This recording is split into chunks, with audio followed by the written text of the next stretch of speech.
She says, just out of the blue, no prompting, she says, okay, did you know that Black people are cursed? Just like that. And I went, what?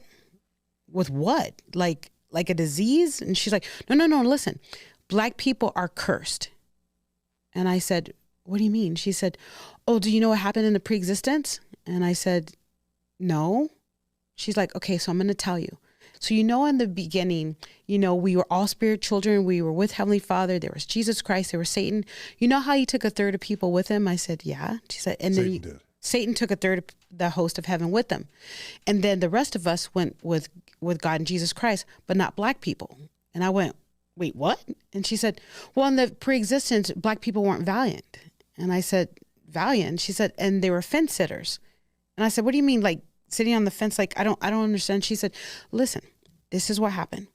So when Jesus Christ was giving his plan and Satan was giving his plan, you didn't choose either one. You kind of wanted to come down here, get your buddy, and see who would win the war, and then you would choose then.